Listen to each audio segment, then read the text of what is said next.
Om Namah Shivaya. Hello my friends all over the world. Very happy to see you again. I am Srisubroto, a scholar, a lover of Indian spirituality. This is my third video in this series. And in this video, I like to talk on yoga. Because never before, I repeat, never before, yoga becomes so important, so relevant as in today when you consider the pandemic situation all over the world. Because many are following the breathing exercises of Kapalbhati, Bhastrika and Anulom Vilom. These are all yogic breathing exercises. It helps your immunity in a very great way, and it's helping tremendously. Now there is a basic question.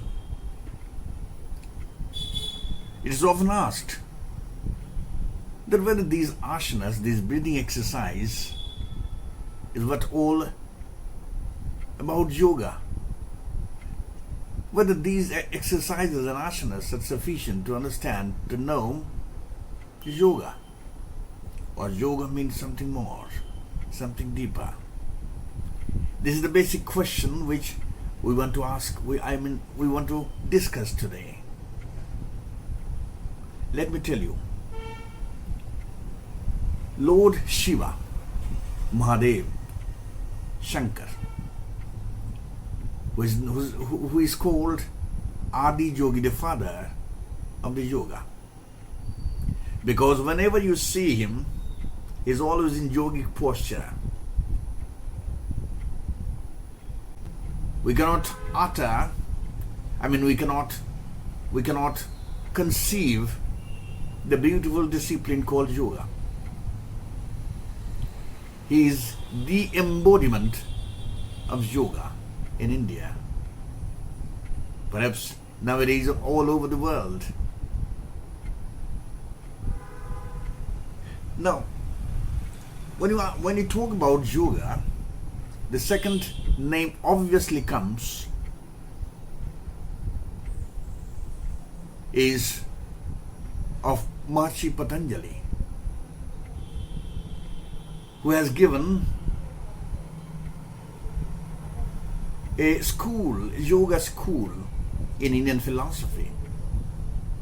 In his book Yoga Sutra, remember it's a sutra, formula, a book of yogic, a book of formula which shows you how to practice yoga, how to proceed step by step.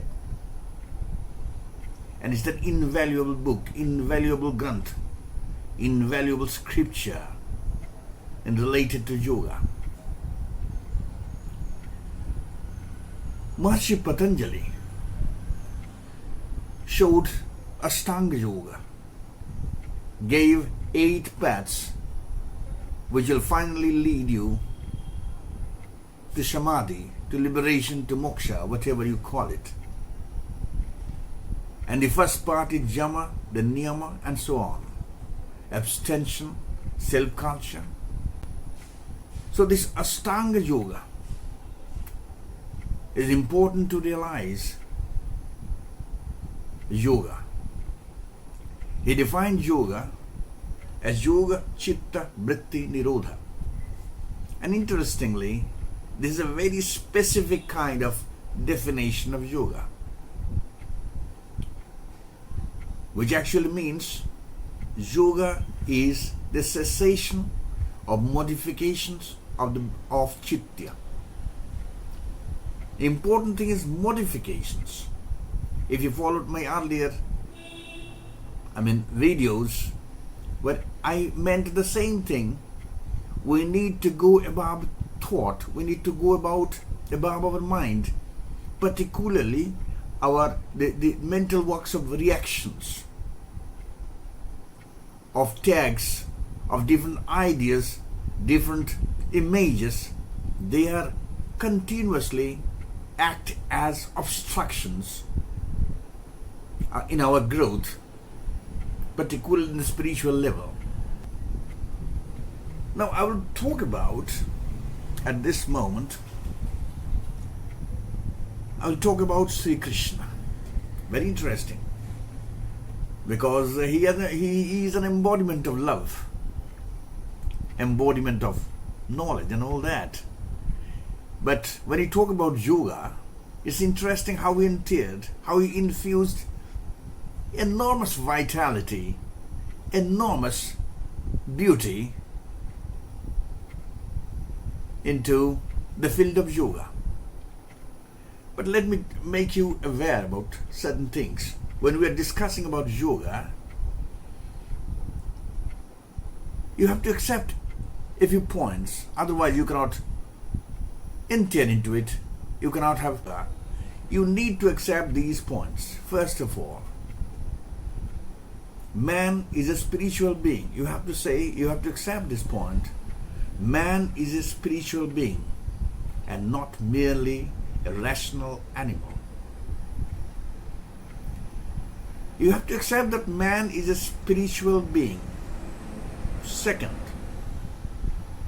each and every man has got an Atma, a soul, which is indestructible. Thirdly, there is an all-pervasive Paramatma, super consciousness, super intelligence. And finally, yoga is the union of Atma with Paramatma. These four stages, if you don't accept, then perhaps you have no right to enter into the field of yoga. Because yoga means these. These are very basic. Now at this moment we'll talk about Sri Krishna, who is also known Yogeshwara, and Bhagavad Gita is known as Yoga Shastra. Interestingly, each and every chapter of the Bhagavad Gita, which is consist of 18 chapters, are named after yoga.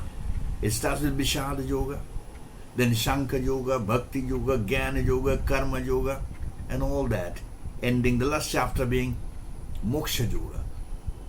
All are yogas. Now he has liberated yoga, made it available to each and everybody, a disabled body, an able body, what not, and has taken yoga to a very high level, very interesting level, and gave an access of each and every individual to it. That's the beauty of Bhagavad Gita. That's the beauty of Sri Krishna. I will refer a few key words, how he gave freedom to yoga, or revolutionized the sense of that rigorousness that involved in yoga. He gave you freedom to it. I will just give you a few key words. In Shankha Yoga, his chapter, the second chapter of the Bhagavad Gita, he said, yoga is Samatyang Yoga Uchyate. It means evenness of mind is called yoga, or a mind which never discriminates is yoga. A mind which never discriminates is a yogic mind, is in a way yoga. Now, just to define it, just to make it understandable, I can refer to one sloka there. It's interesting too. Dukkeshu anudvignamana. A mind which is not disturbed by any sorrow. Dukkeshu anudvignamana, shukeshu bigata spriha, beat rag vaya krodha, sthitadhir muniruchyate. Sthitadi means a mind which is settled in intelligence, a mind which is yogic mind, very settled, very even, that mind is characterized by this fantastic definition, which is said here: Dukkeshu anudvignamana, Shukeshu bigata spriha, beat rag vaya krodha, sthitadir muniruchyate. I refer this sloka just to make you understand that when he said Samatyanga Yoga Uchyate, what it actually refers, what it actually means. And then in another sloka he said Yoga Karmashu Kaushalam.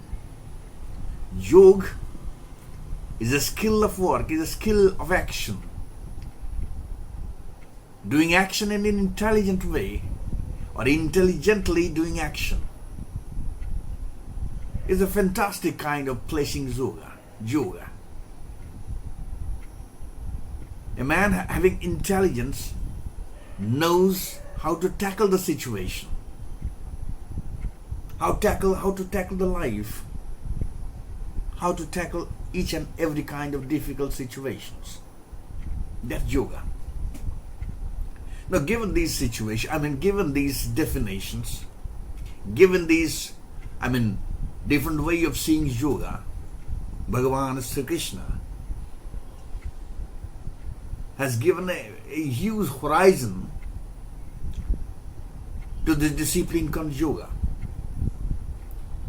If you ask me this way, then I will tell you, first of all, you need to change your approach towards life.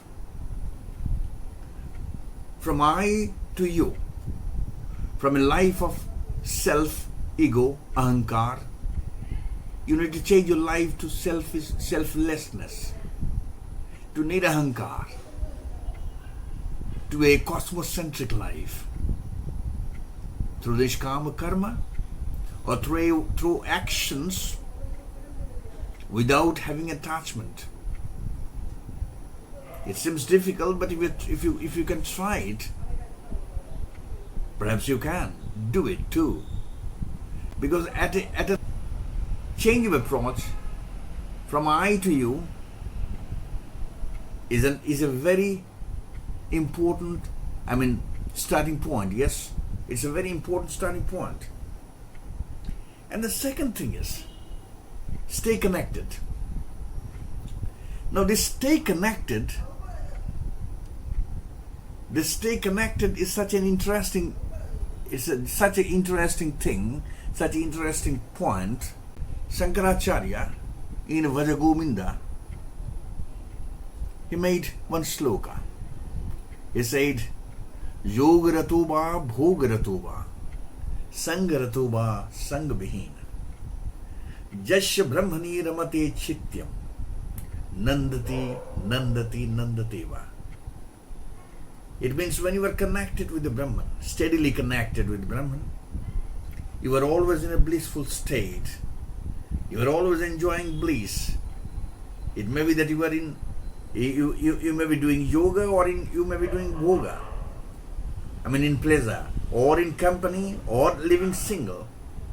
If your mind is connected with the Brahman, with the super consciousness, you are in a blissful state. Now, this is the part of the Shankaracharya, but let me add a little bit more. Stay connected. It seems a digital word nowadays. It's very much related to the Wi-Fi or something like that. Stay connected. This connectivity, if we ask you that you need, first of all, you need to change your approach from I to you, and then you need to be connected. Stay connected. Now, do you know that you are already connected? I want to mean this. You are already connected. Because we are physically connected, we know that very well. We are continuously breathing. We cannot live without breathing for a second. And thus we are connected to the nature. We cannot live without breathing. We are connected. We are psychologically connected too. Very few of us understand this, but it is a fact. that we are also connected with the universe, say the nature, the whole existence, psychologically. And similarly, spiritually too we are connected, but we are not aware. The logic says we are connected because we do not understand it, because we fill our mind with all sorts of images, ideas, thoughts, reactions, good, bad, tall, short, black, white, and so on and so forth, full of rubbishes. And the connectivity, we lost our connectivity. Now it's our time to settle this connectivity by purifying our mind. And here lies the importance of yoga. Purifying our mind. It is not a one-day affair. If you start niskama karma, gradually your mind will be purified. It's obvious. If you change your approach from I to you, when you say everything depends on you, when you give your conscious surrender to the Lord, to the Almighty, to the super consciousness, then obviously there will be change, dramatic change, a radical change of your approach towards life. And you start connecting yourself. We are already connected, but we are not aware. That's my point. And our task would be to settle that connection again. And I'm sure we can settle it. So first of all, we need to understand that we are connected. It's nothing new. We need to be aware about it. With awareness, purity of mind grows, and this connectivity will be settled. And then everything will be okay. I want to see yoga in this manner because I found it is very, very satisfying. I found it's very interesting, very illuminating too, because each and every individual will find that they are connected physically, mentally, spiritually. They'll be enlightened, illumined, enlightened to some extent. So, let me say my last word. So my last word would be, stay fit. Fitting on the mind and the body is essential. Stay fit. Stay connected. Stay blessed. And stay happy. Thank you very much. Hare Krishna.